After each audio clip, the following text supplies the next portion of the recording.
Hey everyone, it's Mike from The Art of Guitar. Today I wanted to talk about how it's possible for someone to play an instrument for over 10 years and still sound like an amateur. I've seen it happen before with friends and acquaintances, as well as a few students of mine. And I'm not pointing fingers because I have the same problem when it comes to Brazilian Jiu-Jitsu. I've been training for over 15 years now, and I'm almost afraid to tell people how long I've been training because they expect me to be some master by now, but I'm far from that, so I understand. But today I wanted to talk about it in terms of guitar and instruments because I've seen it happen and I can explain what usually goes on to cause it. The first thing is doing the bare minimum.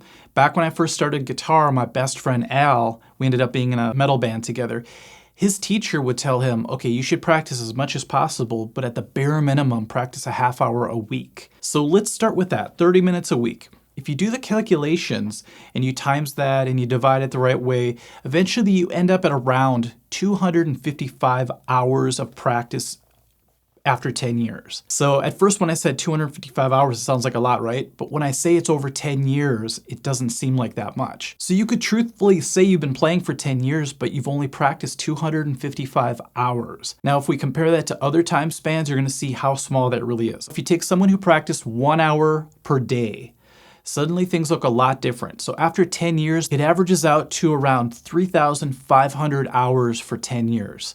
Okay, so now compare that to 255 and you can already see how much more practice time this person has gotten. Now it gets really crazy. So now if you take someone and have them practice 3 hours per day for 10 years, what you end up with is well over 10,000 hours. So you hit around 11,000 hours.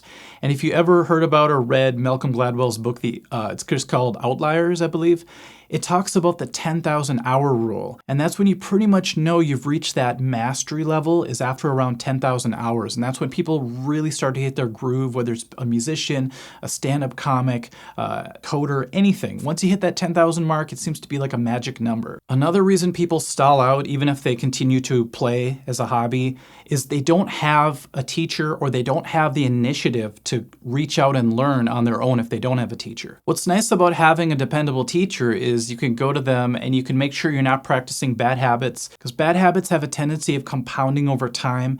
And before you know it, you've practiced yourself into a corner and you can't understand why you're not improving. That's why it's so gratifying for me when a student comes in after years of frustration and they start playing for me and I point out one or two little things and all of a sudden a light bulb moment happens and they're able to make huge progress after that because they were just hitting those stumbling blocks. If you have a bad habit, you keep practicing it over and over again, it's kind of like an airplane that's just a little bit off course.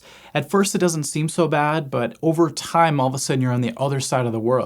And it takes a long time to undo those bad habits, and sometimes people just give up at that point because they don't think it's worth the effort to dig themselves out of that hole. This is a pretty common reason why people don't improve as well. They're afraid of looking bad. So there's that period of time when you're practicing that you're going to sound terrible. Just like in jiu-jitsu, you're going to get defeated all the time. You're going to look horrible. And some people are afraid to look bad doing anything. So I had a student one time that sort of worked her way into this weird feedback loop. She was like, I'm not getting any better. And so I'm like, well, how much are you practicing? She's like, well, I don't want to practice because I sound bad. I said, why do you sound bad? She said, because I don't practice. You're just like this vicious cycle. And so I'm only throwing that out really quick because if you have that fear of embarrassment, fear of sounding bad at first, you're never going to get anywhere because you have to struggle through that and you have to defeat it. Now, the best part of the guitar is you could practice on your own at first. For the first couple of years, you could just sit in your room and, sound terrible to yourself. There's really nothing to get too bent out of shape about. It's not like you have people in the gym, like in jiu-jitsu, watching you get choked out. And just live by what wrestlers say all the time, which is embrace the grind or embrace the suck. I mean, it's going to be difficult. You're going to sound bad for a long time, but the payoff in the end is more than worth it. Another reason why people's progress stalls out over that long period of time is I find out they don't really have any long-term or even short-term goals. So when I was starting off, I was pretty lucky because I had huge influences. I loved Metallica, I loved Kiss. All I wanted to do was be able to play like them. And so I had a lot of goals already in mind. Short-term goals were just to, play a few chords, play a few scales, maybe play part of the solo to Fade to Black or something. But I didn't have long-term goals until my friend and I started jamming together, and we started talking about writing music, making a band, and all of a sudden we thought, okay, now we get to put a band together. We got to get good enough to be in a band, to find the right people. We have to cultivate the whole band idea. We have to come up with a name. We have to write lyrics. We have to book gigs. And all of a sudden we had all these goals laid out in front of us. So we had short-term goals of getting better at our instruments. But we also had longer-term goals that kept us excited and energized. So really I had no choice other than to get better. So every time I practiced, not only did I enjoy the process, because I'm kind of a nerd, I love just sitting in my room and practicing, but I also had that exciting feeling in my brain, knowing that this was going to pay off, and I had all these ideas of what we want to do with it in the future. A lot of people that seem bummed out, you'll notice that they don't really have anything to look forward to.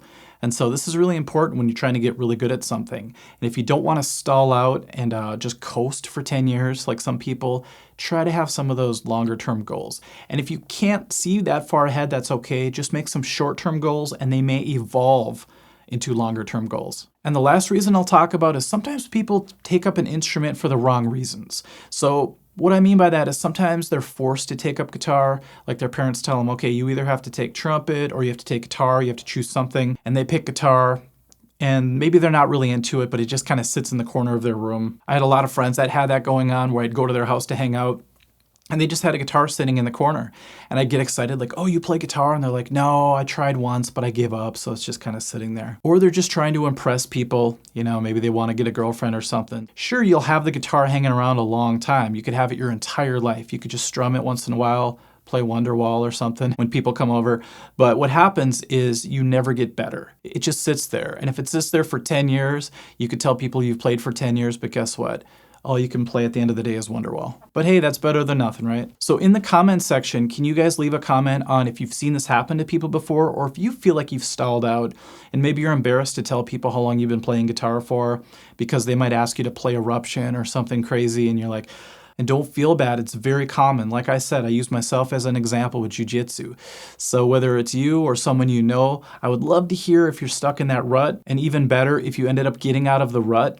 I would love to hear how you did it. All right, everyone, thanks for watching. I've been having a lot of fun connecting with you guys through the live streams and putting out these lessons. Hopefully you're learning a lot from them. Let me know in the comments once again your thoughts on this video, and we'll catch you at the next lesson, okay? Thanks, guys. Bye-bye.